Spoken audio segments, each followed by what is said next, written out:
प्रेम सुनिए सत्यनारायण स्वामी की।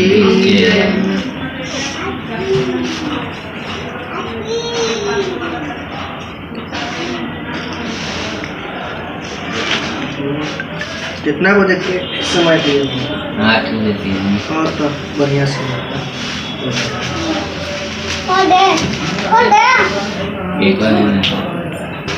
अच्छा गाना ले जाना है। तो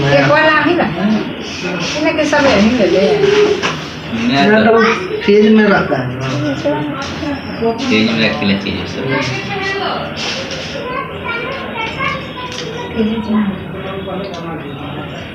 प्रथमोऽध्याय श्री सुतोवाच एकदा मुनयः सर्वे सर्वलोकहितैरता सुरमये नैमिषारण्य गोष्ठीं च कुर्मः नर्मं तदनन्तरे महात्यजाद्याशिषे महसा सूतं च विषमालोक्य सर्वशास्त्रपारगम्। एक समय प्राणियों के हित चाहने वाले समस्त मुनियों ने परम रमणीक नैमिषारण्य क्षेत्र में मन को प्रसन्न करने वाली सभा थी। नैमिषारण्य क्षेत्र में एक सभा हुआ था। 88,000 ऋषि लोग उस सभा में पहुंचे थे। नैमिषारण्य क्षेत्र जो है वह लखनऊ में पड़ता है और यह क्षेत्र भगवान विष्णु का रमणीय क्षेत्र माना गया है। वहां पर ऋषि मुनि लोग जो थे एक सभा की है, मीटिंग। उसमें पूरे आर्यव्रत यानी भारतवर्ष के 88,000 ऋषि लोग भाग लिए थे, सभा में पहुंचे थे। सभी ऋषि मुनि में सूत जी सबसे श्रेष्ठ और विद्वान थे। सूत जी सबसे श्रेष्ठ और विद्वान थे 88,000 मुनि में, सभी ऋषि मुनियों में।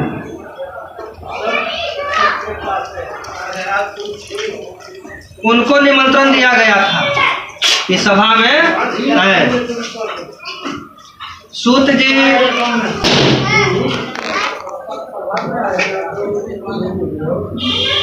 भगवान के हरि नाम स्मरण करते हुए उस सभा में विराजमान होते पहुंच जाते।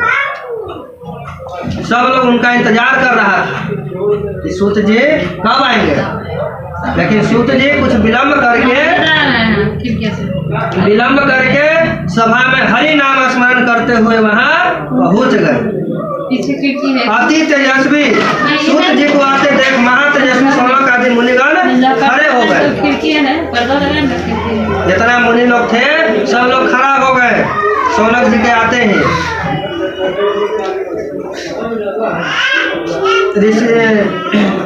सोनक आदि मुनियों के दिए आसन पर संपूर्ण शिष्यों सहित अति बुद्धिमान सूत जी बैठ गए।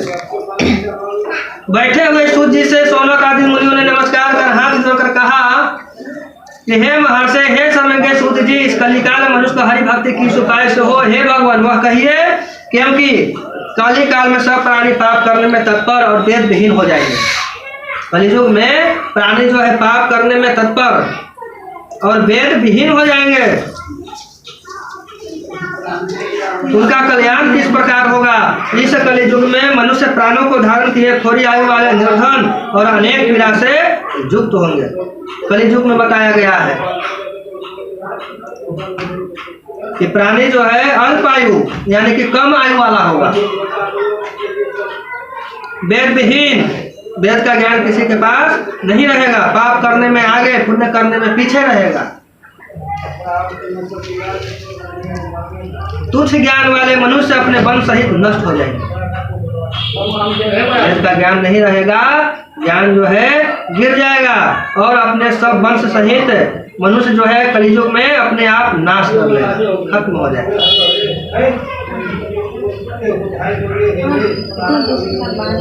हे सूर्य, किस तरह अल्प परिश्रम से थोड़े धन और कुछ ही समय पुण्य प्राप्त हो, ऐसा कोई उपाय हम लोगों से बताइए। सूत जी से पूछ रहे हैं सोनक आदि लोग कि कलियुग आने वाला है, कलियुग आने वाला है, तो कलियुग में प्राणी का आयु जो है बहुत कम रहेगा, 100 साल जीना भी मुश्किल रहेगा।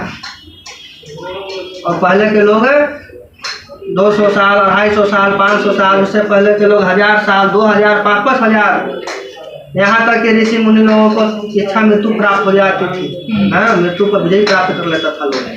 लेकिन कलियुग में बताया गया है तो वो लोग के पास में आयु था तो तपस्या करके और 500 साल करते हैं। हाँ, 250-250 साल तक तपस्या करते रहते थे और तपस्या करके पुण्य अर्जित करते थे और उस पुण्य से परम गति को प्राप्त करते थे, स्वर्ग लोक की प्राप्ति होता था।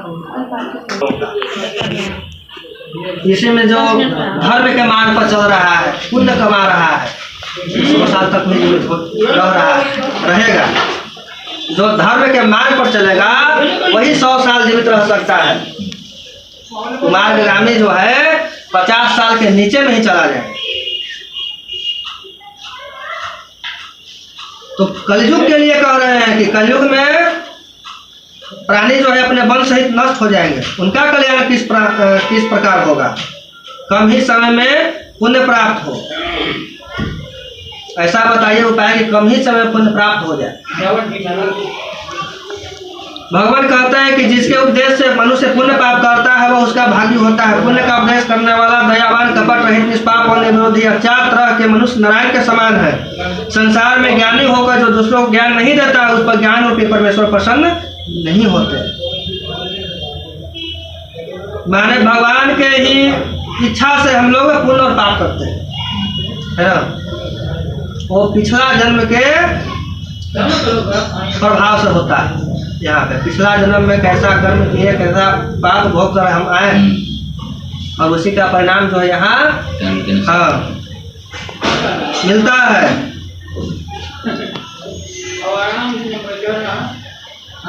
वह उसका भागी होता है पुण्य का उपदेश करने वाला, दयावान, कपट रहित, निष्पाप और निर्विरोधी 4 तरह के मनुष्य नारायण के समान पृथ्वी पर कलियुग में माने जाएंगे।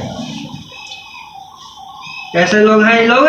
पुण्य का उपदेश करने वाले, पुण्य धर्म के बारे में बतलाने वाले, धर्म के मार्ग पर चलने वाले, दयावान, हर किसी के लिए सद्भावना रखना, दया करना, है ना, गरीबों पर दया करना, कपट रहित, मन में कोई छल कपट नहीं होना चाहिए, निष्पाप, कोई पाप न किया, और निर्विरोधी, जिसका कोई विरोधी न। लेकिन कलियुग में एक मनुष्य में इतना गुण नहीं मिल पाएगा, संभव नहीं। और जिसके पास में है वह साक्षात भगवान के समान है। और वो कौन है? कि हमारे संत मुनि ना, जो लोग हिमालय के प्राय में जा करके तपस्या में लिए, उनके पास में ये सब और ये 5 गुण जो है उसके अंदर मौजूद है, क्योंकि उनको संसार से कोई लेना देना नहीं। तब न पृथ्वी टिका हुआ है, उसी पुण्य के प्रभाव से पृथ्वी जो है टिका हुआ है। न तो इतना पाप बढ़ गया है कि न जाने जितना भयंकर पाप बढ़ा उतने भयंकर बीमारियां भी उत्पन्न हो रही हैं। कोरोना का लोग नाम रह जाता है, कोरोना अभी आने वाला है भाई। तो पाप के अनुसार बीमारी भी बढ़ते जा रहा है, जो बढ़ते जा रहा है। पहले पाप कम था, बीमारी कम था, अब पाप बढ़ रहा है, वैसे वैसे बीमारी भी बढ़ रहा है। हे सोनक सुनो, मैं आपसे उस उत्तम व्रत को कहूँगा जिस व्रत को नारद जी ने लक्ष्मीपति भगवान से पूछा था, और जिस प्रकार भगवान ने नारद जी से कहा, हे ऋषिगण उसे सावधान होकर सुने। प्रथम अध्याय समाप्त कीजिए। सत्यनारायण स्वामी की ओम नारायण स्वाहा, ओम नारायण नमः, ओम नारायण स्वाहा, ओम नारायण नमः।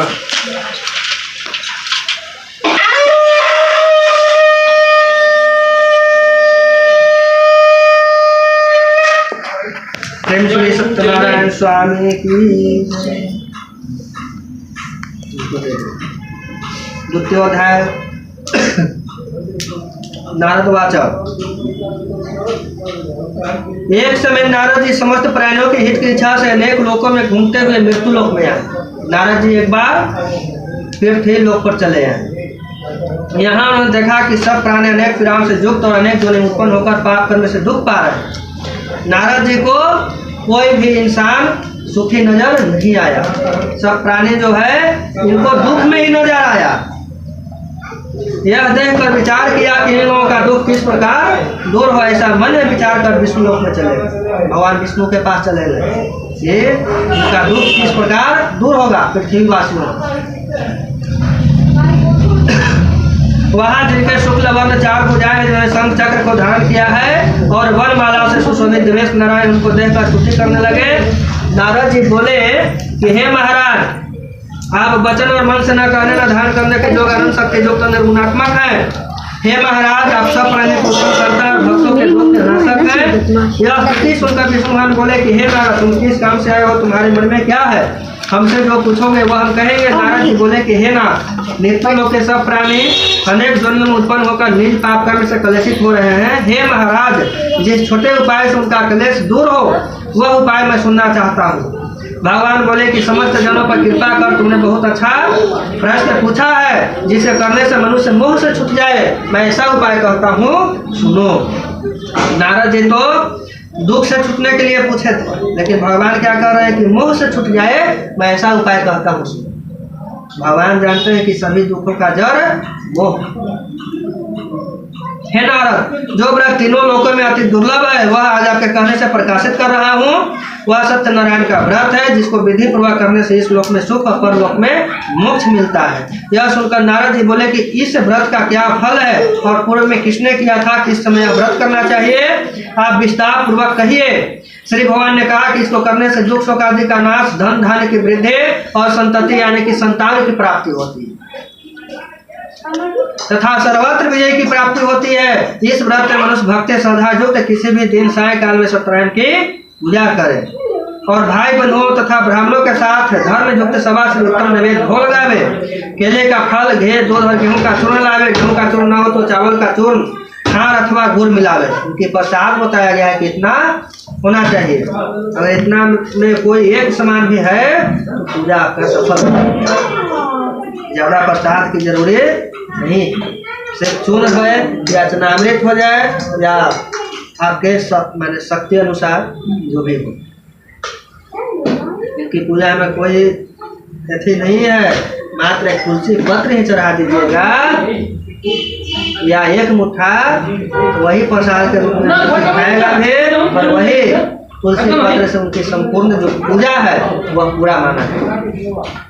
उपचार पूजन हो जाएगा मात्र एक तुलसी पत्र से। तदनंतर सब श्रोतागण सत्यनारायण का स्मरण करते हुए अपने अपने घर जाएं। इस प्रकार व्रत करने से मनवांछित फल मिलता है। विशेषकर इस कलिकाल में पृथ्वी पर इस प्रकार का दूसरा कोई उपाय नहीं। हे नारद, जिन्होंने इस व्रत को पहले किया वह कथा को सुनो। काशीपुर में निर्धन सतानंद नामक एक ब्राह्मण क्षुधा पिपासा से दुखित नित्य पृथ्वी पर भिक्षा मांगने हेतु घूमता।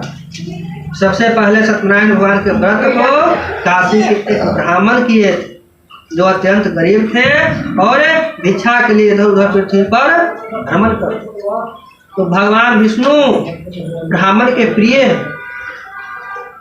भगवान विष्णु ब्राह्मण के प्रिय है, मित्र है। उनसे ब्राह्मण का दुख देखा नहीं गया। स्वयं भगवान विष्णु ब्राह्मण के रूप धारण करके उनके पास जाकर के पूछा कि हे विप्र, किस कारण पृथ्वी पर आप नित्य घुमा करते हैं? यह हमारी सुनने की इच्छा है, यदि आपकी इच्छा हो तो कहिए। ब्राह्मण बोला कि मैं अत्यंत दरिद्र हूँ, भिक्षा के लिए पृथ्वी पर भ्रमण करता हूँ। ब्राह्मण बेचारा बतलाए अपना कि मैं बहुत गरीब हूँ, पेट पालने के लिए पृथ्वी पर भिक्षा मांगने हेतु भ्रमण करता हूँ। यदि आप कुछ जानते हो तो कृपा कर पूर्ण रूप से कहिए। गृह ब्राह्मण बोले कि हे द्विश्रेष्ठ, मनोरथ को सिद्ध करने वाला उत्तम श्री सत्यनारायण का व्रत करो, जिसको करने से मनुष्य सब दुखों से छूट जाते हैं। वृद्ध ब्राह्मण रूपी श्री सत्यनारायण देव ने व्रत का विधान ब्राह्मण को बताकर भगवान व्रत की विधि बता करके ब्राह्मण को और अंतर्ध्यान हो गए और ब्राह्मण सतानंद ने मन में निश्चय किया कि मैं कल ही श्री सत्यनारायण का व्रत करूंगा। इसी चिंता में ब्राह्मण को रात भर नींद न आई। सुबह उठकर उसने यह निश्चय किया कि मैं आज श्री सत्यनारायण का व्रत अवश्य करूंगा और यह संकल्प कर भिक्षा मांगने को गया। तो उस दिन उसको सब दिनों से अधिक भिक्षा मिला। द्रव्य से उसने अपने भाइयों के साथ श्री सत्यनारायण का व्रत किया। उसके प्रभाव से सब दुखों से छूटकर सर्व संपत्ति से युक्त हो गया। ब्राह्मण परिपूर्ण हो गया। भगवान ने कहा कि सतानंद द्वारा किया हुआ सत्यनारायण का यह पूजन है। इसको जानकर जो मनुष्य व्रत करता है वह सब पापों से छूटकर मोक्ष को पा जाता है। इसी चिंता में ब्राह्मण को रात भर नींद न आई। सुबह उठकर उसने यह निश्चय किया कि मैं आज श्री सत्यनारायण का व्रत करूंगा। इसी चिंता में ब्राह्मण को रात भर नींद न आई। सुबह उठकर उसने यह निश्चय किया कि मैं आज श्री सत्यनारायण का व्रत करूंगा और यह संकल्प कर भिक्षा मांगने को गया। तो उस दिन उसको सब दिनों से अधिक भिक्षा मिला। द्रव्य से उसने अपने भाइयों के साथ श्री सत्यनारायण का व्रत किया। उसके प्रभाव से सब दुखों से छूटकर सर्व संपत्ति से युक्त हो गया। ब्राह्मण परिपूर्ण हो गया। भगवान ने कहा कि सतानंद द्वारा किया हुआ सत्यनारायण का यह पूजन है। इसको जानकर जो मनुष्य व्रत करता है वह सब पापों से छूटकर मोक्ष को पा जाता है। इस प्रकार पृथ्वी में इस व्रत को जो मनुष्य करेंगे उनका दुख अवश्य नष्ट हो जाएगा। श्री सत्यनारायण व्रत कथायाम द्वितीयोध्याय प्रेम स्वामी की लास्ट में